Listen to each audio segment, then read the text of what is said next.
विद्यालय प्रबंधन में कैश बुक कैसे भरें, इस सीक्वल का ये द्वितीय वीडियो। और इस वीडियो में ये बताने का कोशिश की जा रही है कि कैश बुक के साथ लेजर कैसे मेंटेन किया जाता है और बिल एवं वाउचर फाइल कैसे तैयार की जाती है। बिल्कुल बारीकी के साथ आपको कई चीजें सीखने को जानने को मिलेगी इसमें। कैश बुक जो वर्तमान में चलन में है, ये सिंगल कॉलम कैश बुक है, इसी कारण इसके साथ लेजर को मेंटेन किया जाता है। पहले कैश बुक में 10-12 कॉलम होते थे, तो प्रत्येक कॉलम किसी मद विशेष के लिए काम आते थे।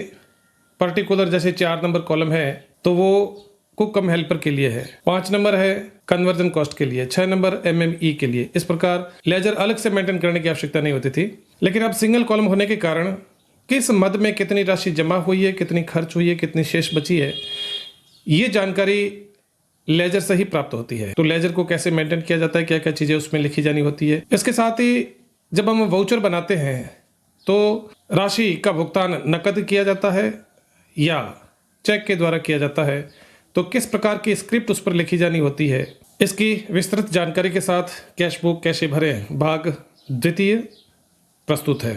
आइए जानते हैं कैश बुक के साथ लेजर को कैसे मेंटेन किया जाता है। दरअसल लेजर का फॉर्मेट ये होता है। लेजर का मतलब खाता, नाम, 188 नंबर पेज है इसका, और ये 10 नंबर चूंकि कॉमर्शियल के लिए होता है। इसमें जो कॉलम दे रखे हैं, देखिए सबसे पहला कॉलम है दिनांक का, फिर पर्टिकुलर्स विवरण का, रोकड़ पृष्ठ, कैश बुक पेज, यहाँ लिखे जाएंगे कि कैश बुक के किस पेज पर इस प्रविष्टि का हवाला दिया गया है। जमा और नाम, क्रेडिट और डेबिट की एंट्री यहाँ होगी। CR DR भी यही चीज है, अगर जमा है तो CR, नाम है तो DR, और शेष बैलेंस। इस फॉर्मेट को मैंने थोड़ा MS वर्ड में लिया है ताकि समझाने में थोड़ी आसानी रहेगी। तो ये है सिंगल कैश बुक के साथ मेंटेन किए जाने वाला लेजर, जिसका पृष्ठ संख्या 188 है, और यहाँ पर उस मद का नाम लिखा जाएगा जिस मद से संबंधित इस पृष्ठ में, और इसके साथ संलग्न 8, 10, 12, 15, 20 आवश्यकता के अनुसार पृष्ठ छोड़ने पड़ते हैं या उसके निमित्त अलॉट करने पड़ते हैं। जिन मद में ज्यादा लेन देन होता है उसके लिए ज्यादा पृष्ठ अलॉट करें, और जिनके लिए कम ही आवश्यकता रहती है तो उसके 2-4 पृष्ठ ही अलॉट करें। इस पेज पर जिस मद को हम ले रहे हैं वो है कुकिंग कन्वर्जन कॉस्ट, PM पोषण, MDM, CCC, cooking conversion cost. अब इसमें पिछले पेज को के बैलेंस को जब आगे लाया गया है तो ये वही BF है, ब्रॉड फॉरवर्ड, और इसको सीधे यहाँ लिखा है। 45,236 रुपये हमारे पास है। 15 मार्च को, वर्ष कोई भी हो सकता है, ये एक काल्पनिक तिथि है, कार्यालय से राशि जमा हुई है जो कैश बुक पे पेज नंबर 16 पर दर्ज है, और 12,428 रुपये जमा हुए हैं। पिछली शेष में मिलाकर के ये कुल राशि बन रही है 57,664। अब कैश बुक के पेज नंबर 16 पर जमा की प्रविष्टि है, जबकि 17 पर इसी राशि के व्यय का ब्यौरा है। तो 16 और 17 पर जमा और नामे की प्रविष्टि क्यों है, इसको एक बार देख। ये जो कैश बुक का 1 नंबर पेज होता है, 1 नंबर पेज पर कैश बुक के क्या लिखा जाता है, प्रश्नांकन लिखा जाता है। प्रमाणित किया जाता है कि इस रोकड़ पर पंजिका में पृष्ठ संख्या 1 से 180 की जगह कुछ और भी हो सकती है, अंतिम पृष्ठ संख्या तक दर्ज है जो भौतिक रूप से विद्यमान है। इतना लिखने के बाद संस्था प्रधान का मुहर सहित हस्ताक्षर होता है, ये प्रश्नांकन होता है। इसलिए जब इसका दूसरा पेज होगा वो जमा पक्ष का होगा और तीसरा होगा वो नामे पक्ष का, यानी कि इस कैश बुक में जितने भी समसंख्यक पृष्ठ है वो जमा पक्ष के हैं, और जितने भी विषम नंबर के पृष्ठ है वो DR यानी कि डेबिट एंट्री वाले, व्यय पक्ष वाले पृष्ठ होंगे। तो इसीलिए कैश बुक के 16 नंबर पेज पर जमा की प्रविष्टि है और 17 नंबर पृष्ठ पर ये समस्त डेबिट एंट्री है जो व्यय किया गया है। देखिए 31 तारीख को भुगतान किया जा रहा है। 31 तारीख को भुगतान करते समय वाउचर नंबर 7 जो कि कैश बुक के पृष्ठ नंबर 17 पर दर्ज है, 300 रुपए की राशि का भुगतान किया गया है। राशि छोटी है, लगता है ये पिसाई की राशि का वाउचर है। अब ये 300 रुपए ऊपर के शेष बैलेंस से माइनस होकर के हमारे पास शेष राशि बचती है 57,364 रुपए। इसी प्रकार वाउचर नंबर 8, 9, 10 ये बढ़ते हुए क्रम में होते हैं, और ये सभी कैश बुक के 17 पेज पर व्यय में दर्ज है। संबंधित राशि किराना की, फल और सब्जी की और गैस के वाउचर की। और इस प्रकार अंत में भुगतान के बाद जो बैलेंस राशि बचती है 30,971 रुपए, ये है लेजर को मेंटेन करने का ओवरऑल फॉर्मूला। और ये आगे क्रम बढ़ता जाएगा। कैरिड फॉरवर्ड लास्ट लाइन में लिखा जाएगा, ब्रॉड फॉरवर्ड ऊपरी लाइन में अगले पेज पर जो इसके निमित्त अलॉट किए गए हैं। चलिए अब जानते हैं एक प्रैक्टिकली उदाहरण के द्वारा कि वाउचर कैसे बनाया जाता है। तो ये कार्यालय द्वारा व्यय राशि का वाउचर है, संस्था का नाम में स्कूल का नाम आएगा। वाउचर संख्या बढ़ते हुए क्रम में होनी चाहिए। मान लीजिए ये 1 नंबर वाउचर है और तारीख वही होगी जो भुगतान किया जाता है। अगर नकद भुगतान किया जाता है तो जिस दिन बैंक से राशि नकद उठाई गई है, आहरित की गई है, उसी दिनांक का ये वाउचर बनेगा। और यदि चेक से भुगतान किया गया है तो जिस दिन चेक काटा गया है वो ही तारीख यहाँ पर दर्ज होगी। भुगतान पाने वाले का नाम, अब ये कोई भी पर्सनल व्यक्ति का नाम हो सकता है जिसकी एक फ्लोर मिल है, आटा चक्की है और उसको पिसाई की राशि का भुगतान कर रहे हैं। डिस्क्रिप्शन में लिखा जाएगा किस मदाइगे के रूप में कि पीएम पोषण एमडीएम। देखिए अब योजना का नाम ये हो गया है तो हमें यही प्रयुक्त करना है।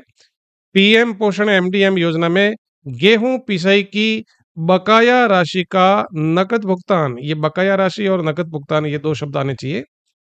किस प्रकार किया गया है, देखिए ये 3 महीनों का भुगतान है जिसमें जनवरी महीना, आगे वर्ष भी लिखना होता है 2026-27 जो भी हो, फरवरी महीना, मार्च महीना, ये 3 महीने का भुगतान किया जा रहा है जिसमें तीनों महीनों में उपभोग किया गया ग्रेन गेहूं की मात्रा है, पीएस में ये है और यूपीएस में ये है।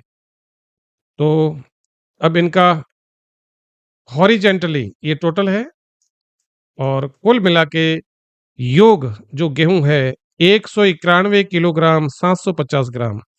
अब ये गेहूं पिसाई के लिए आटा चक्की पर गया जिसमें पिसाई की दर 3 रुपए प्रति किलो। अगर आपके पास में कोई 2 रुपए में पिसाई लेता है तो 2 रुपए लिखें, लेकिन 3 रुपए से ज़्यादा पिसाई लिखना अभी थोड़ा समीचीन नहीं होगा, सार्थक नहीं होगा, बहुत ज़्यादा हो जाएगी रेट। तो ये रेट भी रिजनेबल हो, युक्ति युक्त हो। इस हिसाब से कुल पिसाई की राशि बनती है 191,750 को जब 3 से गुणा करेंगे तो 575 रुपये 25 पैसे आते हैं। अब इसको राउंड ऑफ जब करेंगे तो ये 25 पैसे उड़ जाएंगे। 575 रुपये का हमारा वाउचर बना है पिसाई वाले का, ये शब्दों में लिख दी है। यहाँ पर 575 रुपये दर्ज होंगे, यहाँ पर हस्ताक्षर होंगे पाने वाले के, आटा चक्की संचालक के यहाँ पर हस्ताक्षर होंगे। और वाउचर नंबर जो भी हमने वाउचर में दिया है, कैश बुक का पेज, जो भी पेज कैश बुक का है, डेट जिस दिन उसको भुगतान किया गया है नकद। अब चूंकि ये कैश भुगतान किया गया है तो कैश को हम राइट ऑफ करेंगे। अगर चेक से किया होता तो चेक का नंबर भी लिखते, लेकिन यहाँ पर कैश का मामला है। रुपए अंकों में शब्दों में लिखने के बाद व्यय में वही मद आएगा, पीएम पोषण एमडीएम कुकिंग कन्वर्जन कॉस्ट, इस मद पर। ये एसएमसी की जो 3 सीलें हैं इसमें एक जो पहले नंबर की सील होती है इसको मैंने यहाँ पर नहीं लिया है क्योंकि वो निर्माण कार्य में लगानी आवश्यक होती है। एमडीएम में नहीं भी लगाएं तो चलता है और लगा भी देते हैं तो इसमें कोई गुनाह नहीं है।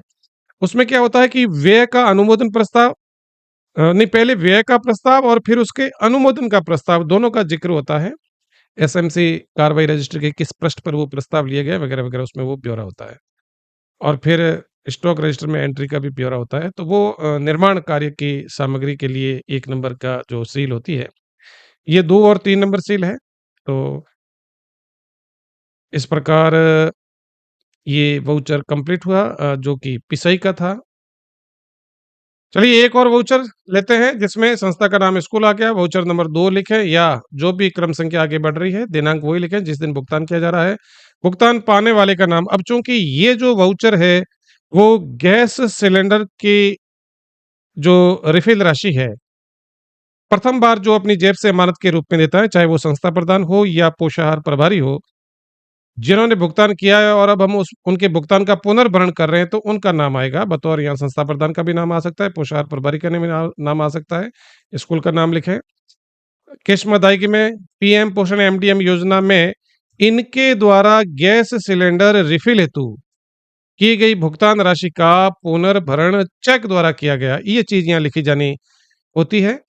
और फिर टेबल में उसका ब्यौरा दिया जाए, क्रम संख्या 1, 2, 3, यानी कि ये 3 महीनों का बिल है, जिसमें यहाँ पर मद नहीं आएगी। एक बात ध्यान देने की है, यहाँ पर माह आएगा। एडिटिंग में थोड़ा रह गया था मैटर। तो माह जनवरी फरवरी मार्च हो सकता है, कोई भी, जैसे यहाँ पर अप्रैल जुलाई और अगस्त का है, मई जून में छुट्टी रहती है। तो ये 3 महीनों का पेमेंट है, जिसमें टैक्स इनवॉइस नंबर, जो गैस सिलेंडर रिफिल करवाते हैं तो गैस एजेंसी द्वारा, कंपनी द्वारा जो बिल जनरेट होता है, वो बिल संख्या यहाँ पर लिख दिया है, और उस बिल का दिनांक ये आ गया है, और उस बिल की राशि ये आ गई है। अब इसमें योग राशि बन रही है 2,638 रुपये 50 पैसे। 50 पैसे को राउंड ऑफ करके अगले पूर्णांक में ले लिए गए हैं। अब 2,639 रुपये बन गए हैं। यहाँ पर भुगतान पाने वाले के हस्ताक्षर होंगे, चाहे वो पोषार प्रभारी है, संस्था प्रधान है, या कोई अन्य टीचर भी हो सकता है जिसकी जेब से बतौर अमानत सिलेंडर रिफिल करवाते समय पहली बार पेमेंट किया था, उनका ये पुनर्भरण है। वाउचर संख्या वही जो आपने ऊपर लिखे हैं, कैश बुक के पेज नंबर जिस पर ये कैश बुक भरी गई है, डेट वही जिस दिन चेक जारी किया। देखिए, चेक अपन ने जारी कर दिया, ये डेट यहाँ आ जाएगी। चेक प्राप्त करने वाला उस चेक को अपने खाते में, बैंक में कब अटकाए, वो उसकी मर्जी से है। लेकिन उचित ये रहेगा कि हम विभिन्न बेनिफिशियरीज को एक चेक के माध्यम से ही भुगतान करें, ताकि उसी दिन वो भुगतान भी हो जाता है और सारे बेनिफिशियरीज के खाते क्रेडिट भी हो जाते हैं। और इस संबंध में मेरा एक पहले का वीडियो है, एक ही चेक से विभिन्न बेनिफिशियरीज को कैसे करें भुगतान, वो जरूर देखें। बैंक में आपका एक लेटर, साथ में संलग्न चेक होगा। बैंक सारे बेनिफिशियरीज को उसी समय उनके खाते क्रेडिट कर देंगे, जिन जिनको आपने एडवाइस किया है। तो यहाँ पर चेक से पेमेंट किया जा रहा है, तो चेक संख्या का हवाला होगा। चेक संख्या लिखने के बाद राशि अक्षरे, शब्दों में, अंकों में और व्यय में वापस उस मद का नाम आएगा, पीएम पोषण एमडीएम कुकिंग कन्वर्जन कॉस्ट। इसी प्रकार किराना सामग्री का बिल इस प्रकार बनेगा, कार्यालय का नाम, संस्था का नाम, वाउचर संख्या जो भी आगे बढ़ रही है, दिनांक वही जिस दिन चेक जारी किया गया है। यहाँ पर श्री रामदेव किराना स्टोर स्थान का नाम आएगा, चाहे वो गांव है, शहर है। अब यहाँ पर एक बात ध्यान देने की है कि श्री रामदेव किराना स्टोर, यही टाइटल, इसी नाम से इस फर्म का बैंक में खाता है। तो बैंक में खाता है, तो जो चेक जब हम काट के दे रहे हैं, तो वो इस नाम से उस टेबल में उनका नाम लिखा जाएगा, न कि इसके प्रोप्राइटर का। तो इसको चेक से भुगतान किया जा सकता है, क्योंकि किराना वाले के 3 नंबर भी होते हैं। और किस्त अदायगी में वही पीएम पोषण एमडीएम योजना में आपूर्त किराना सामग्री की बकाया राशि का भुगतान चेक द्वारा किया गया, ये चीज लिखी जानी होती है। आगे 3 महीनों का भुगतान है, जनवरी फरवरी मार्च, ये वर्ष भी लिखना होता है, जो भी संबंधित वर्ष हो। अब बिल संख्या जो है वो किराना सामग्री की इस प्रकार होती है कि प्रतिदिन हमें किराना सामग्री की आवश्यकता होती है, मगर इसका जो हम बिल प्राप्त करते हैं वो महीने के अंतिम कार्य दिवस को करते हैं। यहाँ पर 31 जनवरी है, 28 फरवरी, 31 मार्च है। कई बार मध्यावधि और शीतकालीन अवकाश में हम 24 दिसंबर और दीपावली पर पहले भी कर सकते हैं, जबकि वो अंतिम कार्य दिवस होना चाहिए। और ये भी कर सकते हैं, ये वैकल्पिक है, जो अनुकूल रहे वो करें। ये इसकी राशि हो गई है 10,344 रुपये। अगर आगे पैसे होते तो हम उसको राउंड ऑफ में करते। ये राशि शब्दों में हो गई, अंकों में। यहाँ पर ध्यान देने की बात यह है कि ये 3 बिल है वो इस वाउचर के साथ संलग्न होंगे, नथी होंगे, और बिलों के ऊपर पेड एंड कैंसिल की सील भी लगेगी। साथ ही यहाँ पर उस फर्म की सील के साथ प्रोपराइटर के हस्ताक्षर होंगे। तो ये किराने वाले का वाउचर है। वाउचर नंबर वही जो आपने दर्ज किए हैं, कैश बुक की पृष्ठ संख्या यहाँ दर्ज होगी, डेट वही जिस दिन चेक जारी किया, पेमेंट चूंकि इसका चेक द्वारा किया जा रहा है तो चेक का नंबर यहाँ लिखा जाएगा, रुपए अक्षरे, शब्दों में, अंकों में, और व्यय में वही मद, पीएम पोषण एमडीएम कुकिंग कन्वर्जन कॉस्ट। तो ये हो गया किराने का वाउचर। अब एक दृष्टि डालते हैं अंतिम वाउचर पर, जो कि प्रति माह एमडीएम के भुगतान के साथ हमें बनाना पड़ता है, और वो सब्जी और फल का वाउचर जो है वो इस प्रकार बनेगा। संस्था का नाम, स्कूल का नाम, वाउचर संख्या जो भी क्रम में आगे बढ़ रही है, 4, 5, और दिनांक वही जिस दिन हम उसको भुगतान करते हैं। भुगतान पाने वाले का नाम है श्री राधेश्याम जी माली, जो कि रामदेव फल एवं सब्जी भंडार के प्रोपराइटर है। यहाँ महादेव सब्जी भंडार भी हो सकता है, महालक्ष्मी कुछ भी हो सकता है फर्म का नाम। लेकिन चूंकि इस फर्म के नाम से उनका बैंक में अकाउंट नहीं है, तो हम भुगतान करेंगे राधेश्याम जी माली को। और ऐसे में हम उन्हें नकद भुगतान भी कर सकते हैं, चाहे तो चेक से भी भुगतान कर सकते हैं अगर इस फर्म के नाम का बैंक में खाता हो तो। किस्त अदायगी में पीएम पोषण एमडीएम योजना में आपूर्त सब्जी एवं फल की बकाया राशि का नगद भुगतान किया, ये चीज लिखनी होती है। और फिर टेबल दर्ज करनी पड़ती है जिसमें 3 महीने का भुगतान किया जा रहा है, जनवरी फरवरी मार्च। बिल संख्या यह है 253857। देखिए, एक तो बीच में डिफरेंस रहना चाहिए और बढ़ते हुए आरोही क्रम में होनी चाहिए। ऐसा नहीं कि पहले 38 और फिर 25 हो जाए, तो वो मामला गड़बड़ हो जाएगा। बिल का दिनांक, महीने का अंतिम कार्य दिवस और बिल की राशि। देखिए, इस राशि में प्रति माह फल और सब्जी दोनों का योग है। कुल योग बन रहा है 9,545 रुपए। अगर पैसे होते तो हम उसको राउंड ऑफ में करते, अक्षरे ये हो गया, अंकों में यहाँ लिख करके, या हम उनके हस्ताक्षर लेंगे। अगर उनके फर्म की सील हो तो सील सहित हस्ताक्षर करें, और सील नहीं है तो केवल हस्ताक्षर होंगे। और इसके साथ संलग्न 3 महीनों के बिल होंगे। वाउचर क्रमांक जो इसका बना है वो लिखा जाएगा। कैश बुक के पृष्ठ संख्या जो भी है जिस पर हमने इसका डेबिट एंट्री की है, डेट वही जिस दिन हमने इसको नकद भुगतान किया है, बैंक से नकद राशि उठाई है, चेक के माध्यम से उठाई है, उसी तारीख को ये भुगतान किया गया है। यहाँ पर चेक से पेमेंट ना होकर के कैश पेमेंट किया गया है, रुपए अंकों में शब्दों में, और मद वही पीएम पोषण एमडीएम कुकिंग कन्वर्जन कॉस्ट। तो इस प्रकार हमें वाउचर बना करके उन्हें संधारित करना पड़ता है। ये सभी वाउचर ड्यूली साइंड होने चाहिए। प्रत्येक वाउचर के अंत में एसएमसी अध्यक्ष और सचिव की सील लगती है। यहाँ पर पोषाहार प्रभारी के भी साइन किए जाते हैं, और आप चाहें तो एसएमसी के कोई अन्य सदस्य के भी हस्ताक्षर करवा सकते हैं। और ये जो वाउचर बनता है वो फुल्ली ऑडिटेबल होता है, ऑडिट में कोई पैरा नहीं बनता।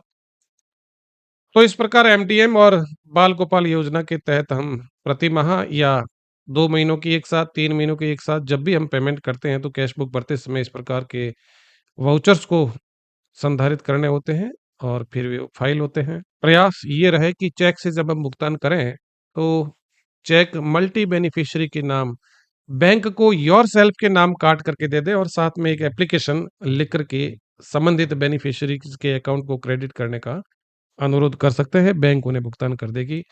ये हुआ वाउचर संधारण का तरीका। और इसी प्रकार की उपयोगी जानकारी के लिए जुड़े रहिए हमारे YouTube चैनल जिसका नाम है SSA विजडम। अभी तक आपने सब्सक्राइब नहीं किया है तो ज़रूर कीजिएगा। लाइक एंड कमेंट करें और बताएं कि क्या कुछ आपको इसमें नया सीखने को मिला या क्या बाकी रह गया। प्रयास रहेगा अगली वीडियो में और अच्छी जानकारी के साथ प्रस्तुत होंगे। धन्यवाद।